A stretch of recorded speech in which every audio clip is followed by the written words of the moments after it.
Hello students, मेरा नाम है बालेंदु। कक्षा 9 के विज्ञान के इस नई क्लास में आप सभी का स्वागत है। देखिए, 8वीं का एग्ज़ाम या तो आपका हो चुका होगा या फिर होने वाला होगा। आप 9th में जल्दी ही प्रमोट हो जाएंगे, जल्दी ही 9th में आप पढ़ेंगे अब, ठीक है। तो ऐसे केस में 9th के लिए बहुत सारे बच्चे जब अभी गर्मी की छुट्टी समर वैकेशन आ जाएगी तो सोचते हैं कि कहीं से कुछ कंटेंट मिल जाता तो थोड़ी सी पढ़ाई कर लेते, क्योंकि आजकल कंपटीशन इतना है। जो पढ़ने वाले बच्चे हैं वो टाइम पास नहीं करते हैं, पढ़ाई पे ध्यान देते हैं। तो ये आपके लिए एक अच्छा विकल्प हो सकता है, एक अच्छा ऑप्शन हो सकता है। ये वीडियो आपको काफ़ी हेल्प कर सकती है, ठीक है। तो विज्ञान का जस्ट पहला ही चैप्टर, आपकी किताब का पहला चैप्टर, ये NCERT की बुक ही उठा ली है मैंने, तो पहला चैप्टर डिस्कस करूंगा मैं यहाँ पे। आपको बहुत कुछ सीखने को मिलेगा।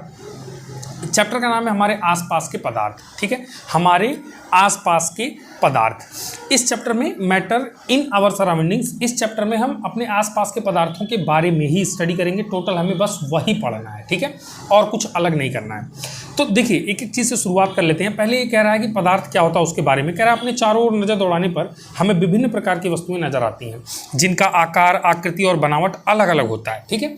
अब पदार्थ क्या है उसके लिए बता रहा है कि इस विश्व में प्रत्येक वस्तु जिस सामग्री से बनी होती है उसे वैज्ञानिकों ने पदार्थ का नाम दिया है। जैसे जिस हवा में हम सांस ले रहे हैं, खाना खा रहे हैं, पत्थर, बादल, तारे, पौधे, है ना, यहाँ तक कि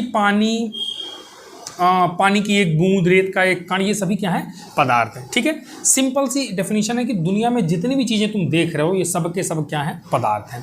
अब अगर पदार्थ की परिभाषा देनी हो तो क्या कहोगे देखो, पदार्थ के बारे में एक बेटर चीज़ यहाँ कह रहा है। ध्यान देने योग्य बात यह भी है कि ऊपर लिखी सभी वस्तुओं का द्रव्यमान होता है, सब में क्या होता है, द्रव्यमान, और ये कुछ स्थान यानी कि आयतन घेरती हैं, स्थान घेरती हैं। तो अगर इसकी डेफिनेशन लिखनी हो तो आप क्या लिखोगे, देखना सिंपल है। यहाँ पे ये डेफिनेशन आप लिखोगे कि वे वस्तुएं जो स्थान घेरती हैं तथा जिनका द्रव्यमान होता है क्या कहलाते हैं, पदार्थ कहलाते हैं। और रही बात आयतन की, आयतन क्या होता है, देखो मैथमेटिक्स का एक टर्म आ गया आयतन। आयतन क्या होता है भाई, लंबाई गुणे चौड़ाई गुणे ऊंचाई। और लंबाई का मात्रक अगर आपने 8वीं में पढ़ा होगा, नहीं भी पढ़ा तो सिंपल है, लंबाई किस में नापते हैं, आमतौर पे अगर अंतर्राष्ट्रीय मानक पद्धति की बात करें तो लंबाई को नापा जाता है मीटर में। तो लंबाई मीटर, चौड़ाई भी मीटर में और ऊंचाई भी मीटर में। तो ये मीटर गुणे मीटर क्या होगा, मीटर का क्यूब होगा, ठीक है।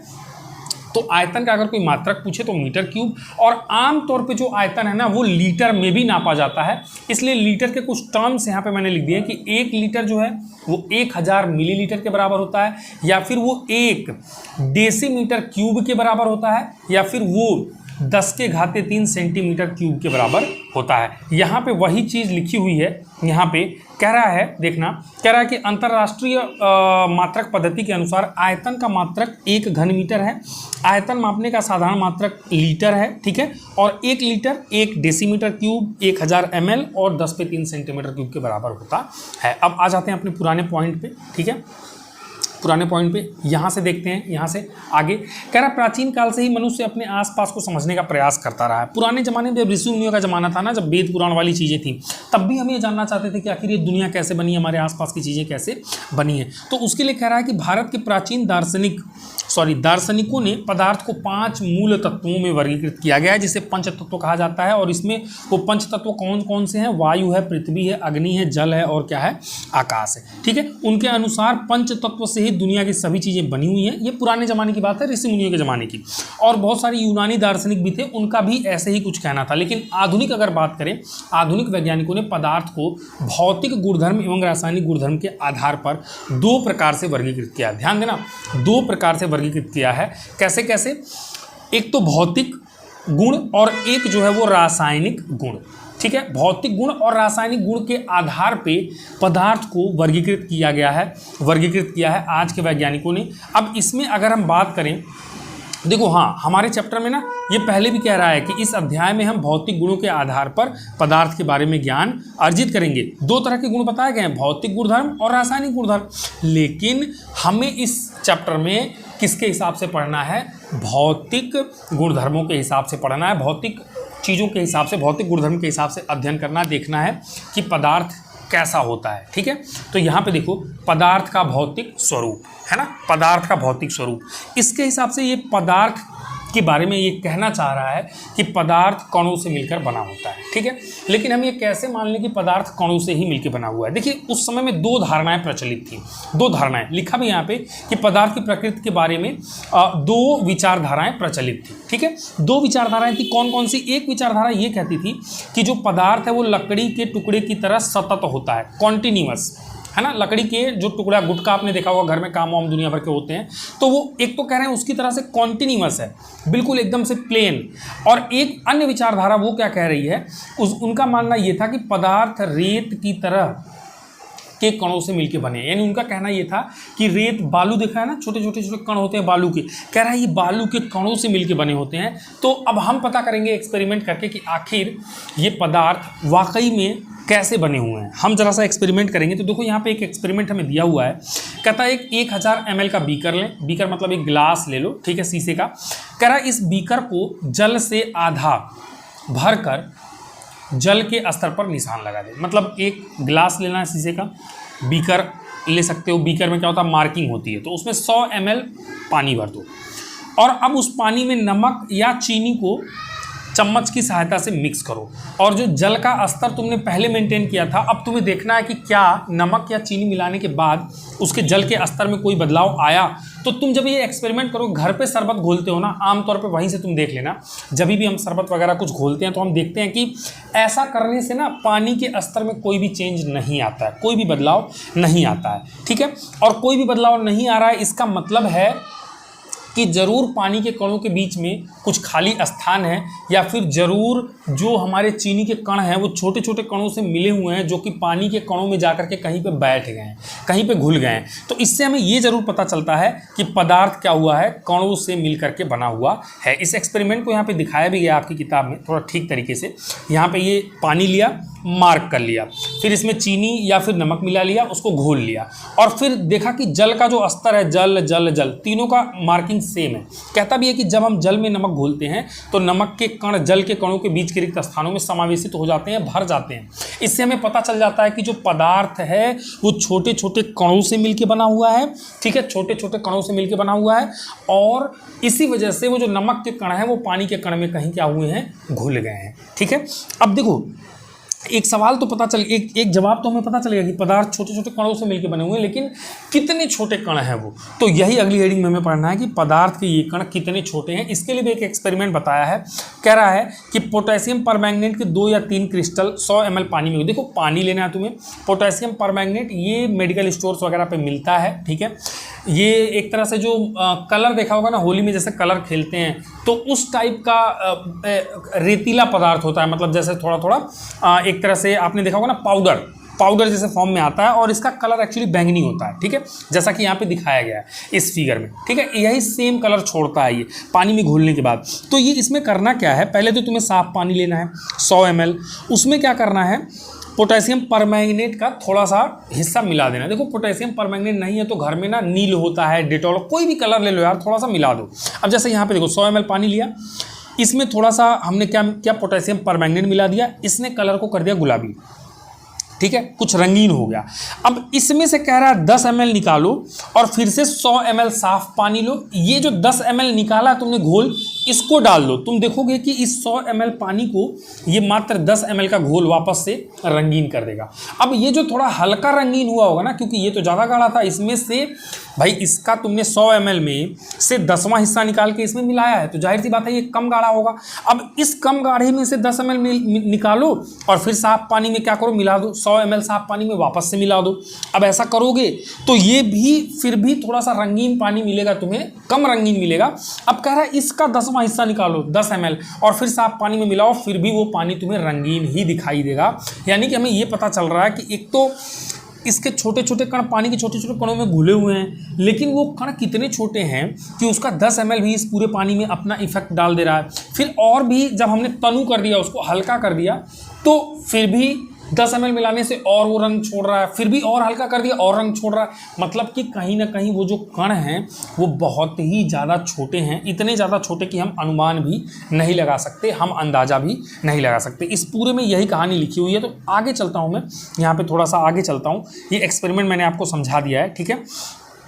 हाँ, तो यहाँ पे दिखेगा, कह रहा है कि पोटेशियम परमैंगनेट की जगह 2 ml डेटॉल से भी हम क्रियाकलाप, मैंने बोला ना कुछ भी ले लो जो कलर छोड़ता हो, डेटॉल वगैरह मिला के भी एक्सपेरिमेंट कर सकते हो। और इस एक्सपेरिमेंट से ये पता चलता है कि पदार्थ के कण बहुत छोटे होते हैं, इतने छोटे कि हम कल्पना भी नहीं कर सकते, हम सोच भी नहीं सकते कि वे इतने छोटे होते हैं। ठीक है, अब थोड़ा आगे चलते हैं। पदार्थ के बारे में हमें ये पता चल गया कि पदार्थ छोटे छोटे कणों से मिलकर बने होते हैं। ठीक है, अब हम आगे देखते हैं कि पदार्थ के कणों के जो गुण हैं, अभिलक्षणिक गुण, वो क्या होते हैं। 3 गुण हैं, आसानी से बेहतरीन तरीके से समझाऊंगा, इसको याद कर लो। पहला गुण है पदार्थ के कणों के बीच रिक्त स्थान होता है। पहला गुण पदार्थ के कणों के बारे में हमें समझाया जा रहा है। पहला क्या कि इनके बीच में रिक्त स्थान होता है। दूसरा, पदार्थ के कण निरंतर गतिशील होते हैं। निरंतर कैसे होते हैं? गतिशील होते हैं, ये लगातार गति करते हैं। और हमें तीसरा भी पता चलेगा, तीसरा यहाँ पे दिखेगा, पदार्थ के कण एक दूसरे को आकर्षित करते हैं। पदार्थ के जो कण हैं वो एक दूसरे को क्या करते हैं? आकर्षित कर लेते हैं, एक दूसरे को खींचते हैं। पर देखो 3 मैंने अभिलक्षणिक गुण बताए, इसको रटना नहीं है, एक एक को जरा सावधानी से एक एक को एक्सपेरिमेंट के हिसाब से देखते हैं, जरा समझते हैं। कह रहा है पहला, देखो पहला गुण क्या कहा है इसने कि इनके बीच में रिक्त स्थान होता है। कैसे पता चला भाई? अब हमने क्रियाकलाप 1.1 और 1.2, जो अभी इसके पहले मैंने चीनी या उसका शरबत बनाया था, या फिर अभी हमने पोटेशियम परमैंगनेट जब घोला था, तो वहाँ से हमें क्या पता चला कि पदार्थ के कणों के बीच में रिक्त स्थान है, तभी तो वो चीनी या नमक के जो छोटे छोटे कण हैं वो पानी के, जैसे यहाँ पे देख लो ना, ये जैसे पानी था, इसमें ये परमैंगनेट तुमने घोला तो ये पानी के कणों के बीच में, छोटे छोटे कणों के बीच में जाके क्या हो गया? घुल गया, उसमें घुस गया। तो हमें ये पता चलता है कि जरूर अगर जल स्तर में बदलाव नहीं हुआ है, कुछ मिलाने से, कुछ घोलने से जल के स्तर में अगर चेंज नहीं हुआ है, तो जाहिर सी बात है कि पक्का पानी के कणों के बीच में रिक्त स्थान होगा जिसमें जाके वो चीनी या नमक बैठ गया होगा। तो ये चीज़ हमें यहाँ से इस एक्सपेरिमेंट से पता चलती है। दूसरे पे चलते हैं, पदार्थ के कण क्या कह रहा है? निरंतर गतिशील होते हैं। ये कैसे पता चलेगा भाई? गतिशील होते हैं, लगातार घूमते रहते हैं, इसके बारे में कैसे पता चलेगा? देखो, कह रहा है अपनी कक्षा के किसी कोने में एक बुझी हुई अगरबत्ती रख दें। अच्छा, मतलब एक अगरबत्ती ऐसे ही लगा दो, कोई स्मेल आएगी? नहीं आएगी। इसकी सुगंध लेने के लिए आपको इसके समीप जाना पड़ता है, हाँ पास जाना पड़ेगा, तब थोड़ी खुशबू आएगी, अदरवाइज नहीं आएगी। अब कह रहा है इस अगरबत्ती को जला दे, क्या होता है? क्या दूर से आपको सुगंध मिलती है? आप कहोगे हाँ, ये दूर से भी हमें सुगंध मिल जाती है, दूर से भी खुशबू मिल जाती है। आखिर अगरबत्ती से वो खुशबू जो पूरे कमरे में फैल रही है, कैसे फैल जा रही है? जाहिर सी बात है कि उसके अंदर के जो उसमें से धुआं निकलता है, जो गैस निकलती है, वो पूरे कमरे में फैल जा रही है, मतलब वो धुआं गति कर रहा है, मतलब कहीं ना कहीं पता चल रहा है कि पदार्थ के कण जो हैं वो गतिशील हैं। ठीक है, अभी इसके बारे में और भी चर्चाएं होंगी, थोड़ा थोड़ा सीखो। ठीक है, अब ये वाला देखो, ये क्या कह रहा है? एक और एक्सपेरिमेंट कह रहा है, जल से भरे 2 गिलास या 2 बीकर लें। पहले बीकर में एक सिरे पर सावधानी से 1 बूंद लाल या नीली स्याही डाल दें और दूसरे में शहद डाल दें। क्या है ना, जैसे जब कभी तुम लोग बाल्टी में नील घोरना, ठीक है, सिंपल सी बात बता रहा हूँ, कभी कभी क्या होता है सफ़ेद कपड़ों पे आया नया उजाला 4 बूंदों वाला, वो वाला डालते हैं ना, तो बाल्टी में क्या करना, 1 या 2 बूंद डालना और हिलाना मत। तुम देखोगे अपने आप जो वो नीला कलर है वो बाल्टी में तुम्हारे इतना गहराई से फैलेगा, नीचे की तरफ फैलता चला जाएगा और थोड़ी ही देर में बिना बाल्टी को हिलाए डुलाए वो पूरा नीला कर देगा पानी को, यानी कि वो कहीं ना कहीं गति कर रहा है पानी के अंदर वो नील। ठीक है, तो ये आप एक्सपेरिमेंट कर सकते हैं और इस एक्सपेरिमेंट से हमें क्या पता चल रहा है कि पदार्थ के कण निरंतर गतिशील होते हैं। उम्मीद कर रहा हूँ आप समझ पा रहे होंगे। ठीक है, ये सब वही एक्सपेरिमेंट है। हाँ, एक चीज़ जरूर बता रहा है ये कि स्याही हो, शहद हो, शहद में भी यही सेम चीज़ होता है। ठीक है, शहद में भी सेम चीज़ होता है। शहद अगर आप डाल रहे हैं तो वो भी इसी तरह से क्या होता है, पानी में धीरे धीरे करके अपने आप धीरे धीरे घुल जाता है। ठीक है, और हाँ एक चीज़ और है, ज़रा सा ध्यान से देखना, इसको कुछ इंपॉर्टेंट जानने को मिलेगा आगे चल के। चलो ठीक है, उसके बारे में बात करेंगे। अभी इतना समझ लो कि इस एक्सपेरिमेंट से हमें ये पता चल गया कि हाँ पदार्थ के कण जो हैं वो गतिशील हैं। एक और एक्सपेरिमेंट कह रहा है कि 1 गिलास गर्म पानी से और दूसरा ठंडे पानी से भरे गिलास में कॉपर सल्फेट और पोटेशियम परमैंगनेट का क्रिस्टल डालें। अच्छा, वही पोटेशियम परमैंगनेट जो बैगनी कलर छोड़ रहा था, ठीक है, उसको कह रहा है मिलाने को ठंडे पानी में और एक बार गर्म पानी में। तुम देखोगे गर्म पानी में वो जल्दी घुल जाएगा, ठंडे पानी में धीरे धीरे घुलता है। इससे हमें कहीं ना कहीं ये भी पता चलता है कि गर्म पानी में, गर्म चीज़ में जो गति है पदार्थ के कणों की वो ज़्यादा बढ़ जाती है और ठंडे पानी में वो गति जो है वो कम रहती है। तो कह सकते हो कि गर्म पानी में जो हमारा पदार्थ है वो ज़्यादा गतिशील होता है और ठंडे पानी में जो पदार्थ है वो कम गतिशील होता है। या फिर जो ये वाला देखो, पदार्थ के कण निरंतर गतिशील होते हैं, कहते हो ठंडे पानी में कम गतिशील और गर्म पानी में बहुत ज़्यादा गतिशील। ये इस एक्सपेरिमेंट से हमें पता चलेगा। तो यहाँ पे देखो क्या निष्कर्ष निकला जरा, यहाँ पे देखो कह रहा है पदार्थ के कण निरंतर गतिशील होते हैं, वो तो हमें पता चल गया नील डालने से या फिर सुगंध से कि अगरबत्ती के जो खुशबू है वो पूरे कमरे में फैल जा रही है उससे। कह रहा है अर्थात उसमें गतिज ऊर्जा होती है, गतिज ऊर्जा होती है मतलब गति करने की उसमें ऊर्जा होती है। अब कह रहा है तापमान बढ़ने से कणों की गतिज ऊर्जा तेज हो जाती है। वही तो मैं आपको समझा रहा हूँ कि अगर आप क्या करो, शहद ले लो, एक ठंडे पानी में डाल दो, एक गर्म पानी में, गर्म पानी वाला अपने आप जल्दी घुल जाएगा। तो इससे हमें कहीं ना कहीं पता चल रहा है कि जो पदार्थ के कण हैं वो तापमान बढ़ने से जो पदार्थ के कणों की गतिज ऊर्जा है वो ज़्यादा हो जाती है। ठीक है, गतिज ऊर्जा उनकी बढ़ जाती है, ये हमें पता चल गया। और हाँ, ये हमेशा गति करते रहते हैं, ये भी हमें पता चल चुका है। ठीक है, उपरोक्त तीनों क्रियाकलापों से हमने देखा कि पदार्थ के कण अपने आप ही एक दूसरे के साथ अंतः मिश्रित हो जाते हैं। ऐसा कणों के रिक्त स्थानों में समावेश होने के कारण होता है। ये सब मैं आपको बता चुका हूँ। दो विभिन्न पदार्थों के कणों का स्वतः मिलना ही विसरण कहलाता है। ये इंपॉर्टेंट पॉइंट है, मैंने हाईलाइट नहीं किया है, पर याद रखना कि दो विभिन्न पदार्थों के कणों का स्वतः मिलना ही विसरण कहलाता है। वो नील का पानी में अपने आप घुल जाना, शहद का पानी में अपने आप घुल जाना क्या कहलाता है? विसरण कहलाता है। और हमें ये भी पता चल गया कि गर्म चीज़ों में विसरण जल्दी हो जाता है, ठंडी चीज़ों में विसरण कम होता है। और हम एक चीज़ जान गए हैं कि पदार्थ के कण निरंतर गतिशील होते हैं। और ये भी जान गए हैं कि तापमान बढ़ाने से इनकी जो गतिज ऊर्जा है वो भी क्या होती है? बढ़ जाती है। ठीक है, तो इतनी सारी बातें हमें पता चली हैं। और इसके बाद अब हमें एक और पदार्थ की प्रॉपर्टी, एक और पदार्थ के गुण को पढ़ना है, और वो है पदार्थ के कण एक दूसरे को आकर्षित करते हैं। पदार्थ के कण एक दूसरे को आकर्षित करते हैं, ये भी हमें एक प्रॉपर्टी जाननी है। तीन प्रॉपर्टी मैंने बताई थी ना, दो तो मैंने, एक तो ये कि इनके बीच रिक्त स्थान होता है, एक तो ये कि इसके कण निरंतर गतिशील होते हैं, और तीसरा कि इनके कण एक दूसरे को अपनी ओर आकर्षित करते रहते हैं। ये कैसे पता चलेगा कि ये एक दूसरे को आकर्षित करते रहते हैं? जरा ध्यान से, ये तो कुछ खास नहीं है, इसको आप पढ़ लेना, अदरवाइज कुछ खास नहीं है। ये ऐसे ही समझाने का प्रयास किया गया है कुछ कि अगर समूह में हो तो ताकत ज़्यादा होती है, वही लकड़ी के गट्ठर वाली कहानी, उससे कोई खास मतलब नहीं। ये एक्सपेरिमेंट देखो, कह रहा है एक लोहे की कील या कांच का टुकड़ा और एक रबर बैंड ले, इन पर हथौड़ा मारकर, काट कर या खींच कर इन्हें भंगुर बनाने का प्रयास करें। इन तीनों में किसके कण अधिक बल से एक दूसरे से जुड़े हैं? तो जाहिर सी बात है, जो लोहा है वो कम पिचकेगा, लेकिन वहीं जो चाक है वो जल्दी टूट जाएगा, जो कांच है वो जल्दी टूट जाएगा। तो कहने का मतलब ये है कि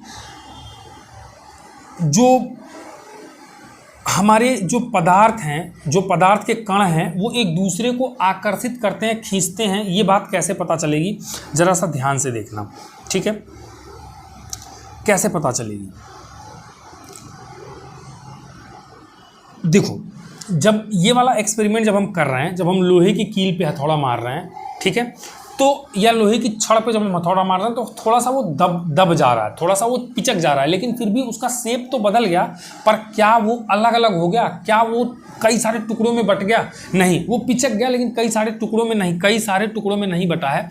मतलब कि कहीं ना कहीं कोई तो ऐसा बल है जो उन पदार्थ के छोटे छोटे कणों को आपस में बांध के रखा है, जिसकी वजह से वो लोहा बिल्कुल पिचक गया, लेकिन बिल्कुल अलग अलग नहीं हुआ, छोटे छोटे टुकड़ों में नहीं बटा, क्योंकि ये बहुत मजबूत है। चाक अगर होगा तो उस पर जब हैमर करोगे तो हाँ, ये है कि वो बेचारा टूट जरूर जाएगा, क्योंकि उनके कणों के बीच में शायद आकर्षण बल कम लग रहा होगा। लेकिन हाँ, जैसे ईंट हो गई, ईंट का शेप तुम देखोगे कि अगर ईंट कहीं रखी हुई है 100 साल तक, उसका जो आकार है वो बदल नहीं रहा। क्यों नहीं बदल रहा है भाई? इतनी बड़ी बड़ी मकानें हमने बना ली, उसके ऊपर ईंट पे ईंट जोड़ के क्यों नहीं बदल रहा है? क्योंकि इनके कणों के बीच में कुछ न कुछ आकर्षण बल लग रहा है, जो उसको उसका आकार बनाए रखने में उसको मदद कर रहा है। ठीक है, और वैसे भी जब अगर मान लो कोई अगर मान लो, जैसे सपोज करो, एक एग्जांपल मैं ले लेता हूँ कि मान लो कोई लकड़ी ही है, लकड़ी एक ले लो, लंबी सी लकड़ी ले लो, उसको अगर तुम तोड़ना चाहो तो क्या तुम्हें उसको तोड़ते वक्त ताकत लगानी पड़ती है? हाँ, ताकत लगानी पड़ती है। क्यों ताकत लगानी पड़ती है? क्योंकि लकड़ी के कणों के बीच में कोई तो बल है जो उसको टूटने से रोक रहा है। वो कह रहा है कि भैया हम तुमको छोड़ के नहीं जाने देंगे, और अगर तुमको ज़बरदस्ती उनको छुड़ाना है तो तुमको एक्स्ट्रा बल लगाना पड़ेगा। इससे हमें पता चलता है कहीं ना कहीं कि जो छोटे छोटे कण होते हैं पदार्थ के उन कणों के बीच में आकर्षण बल होता है जो एक दूसरे को खींचता रहता है। हाँ, वो डिपेंड करता है सिचुएशन पे कि ठोस, द्रव और गैस या अलग अलग तरह के पदार्थों में वो बल है वो किस तरह का है। किसी पदार्थ में बहुत ज़्यादा होता है इसलिए वो ज़्यादा मजबूत होता है, किसी में कम होता है तो वो कम मजबूत होता है। इसके बारे में चर्चा करेंगे अगली क्लास में, ठीक है। अगली क्लास में अगर आपको ये वीडियो अच्छी लगती है तो लाइक करना, कमेंट कर देना अगर कोई दिक्कत है, नहीं समझ में आ रहा है या फिर मैं जल्दी जल्दी पढ़ा रहा हूँ, कोई बात है, कुछ कहना चाहते हो, कमेंट में आप बता सकते हो। नहीं समझ में आ रहा है वो भी बता सकते हो, ठीक है। और हाँ, एक चीज़ और, अगली क्लास में मैं यहीं से पदार्थ की अवस्थाएं यहाँ से मैं आपको पढ़ाऊँगा। यहाँ पे कुछ एक क्वेश्चंस दिए हुए हैं, पहले इसको पढ़ लो। कह रहा पदार्थ के कणों के बीच एक बल कार्य करता है और यह बल कणों को एक साथ रखता है। मैंने बोला ना, उनका शेप बनाने में मदद करता है। इस आकर्षण बल को सामर्थ्य या फिर प्रत्येक पदार्थ, और कह रहा है यह प्रत्येक पदार्थ में अलग अलग होता है। ये जो आकर्षण बल है, मैंने अभी बताया ना, लोहे में ज़्यादा आकर्षण बल है, चौक में थोड़ा कम है, अगर कोई और चीज़ उससे कमज़ोर भी लाओगे तो उसमें और कम है, ठीक है, अलग अलग पदार्थों में। अब जरा सा कुछ चीज़ें देख लेते हैं कि जो हमने पढ़ा है वो हम समझ पा रहे हैं कि नहीं। देखो यहाँ पे कुछ एक क्वेश्चंस दिए हुए हैं, जरा इसको देख लेना। कुछ प्रश्न दिए हैं, इनको करके देखते हैं कि क्या हमसे हो रहे हैं। पहला प्रश्न कह रहा है कि निम्न में से कौन से पदार्थ हैं, इनमें से कौन कौन सा पदार्थ है तुम्हें देखना है। कुर्सी क्या स्थान घेरती है, क्या उसका आयतन होता है, हाँ तो पदार्थ है। वायु क्या स्थान घेरती है, हाँ भाई, गुब्बारे में, टायर में, इन जगहों में जब आप भरते हो हवा को तो वो देखोगे गुब्बारा फैल जाता है, टायर मोटा हो जाता है। तो यानी कि हवा भी कहीं ना कहीं स्थान घेर रही है। और टायर को देखना बिना हवा के हल्का होता है, हवा भर के उठाना बहुत भारी होता है, कहीं ना कहीं उसमें द्रव्यमान है। तो हवा भी एक पदार्थ है। स्नेह, देखो स्नेह करना, किसी को मानना, किसी को प्यार करना, ये हमारी भावनाएँ हैं, ये हमारी भावनाएं हैं। इनको बस महसूस कर सकते हो, देख नहीं सकते हो। इनका ना कोई द्रव्यमान है ना इसका कोई आयतन है। तो स्नेह ये पदार्थ नहीं है। गंध, स्मेल, ये भी एक तरह की चीज़ है जिसको आप महसूस कर सकते हो। इसमें भी स्मेल जो है वो एक फीलिंग है, आपके नाक की एक सेंस, एक कह सकते हो सेंस करने की वो क्षमता है, पर उसका कोई आयतन या द्रव्यमान नहीं होता। तो गंध भी पदार्थ नहीं है। घृणा पदार्थ नहीं है। बादाम बिल्कुल पदार्थ है। विचार, ये तो हमारी सोच है ना, ये भी पदार्थ नहीं है। शीत क्या कह रहा है भाई, शीत मुझे समझ नहीं आया ये क्या है। शीत, चलो कोई बात नहीं, देख लेना। शीत मतलब ठंडा की अगर बात कर रहा है तो वो भी पदार्थ नहीं है, ठीक है। नींबू पानी बिल्कुल पदार्थ है। इत्र की सुगंध वो भी पदार्थ नहीं है, एक तरह की क्या है, स्मेल है। तो स्मेल बस हम फील कर सकते हैं, उसका कोई द्रव्यमान या आयतन नहीं होता है, ठीक है। अब कह रहा है निम्नलिखित प्रेक्षणों के कारण बताइए। कह रहा गर्मा गर्म खाने की सुगंध कई मीटर दूर से ही आपके पास पहुंच जाती है, लेकिन ठंडे खाने की महक लेने के लिए आपको उसके पास जाना पड़ता है। अगरबत्ती वाला एग्जाम्पल याद करो।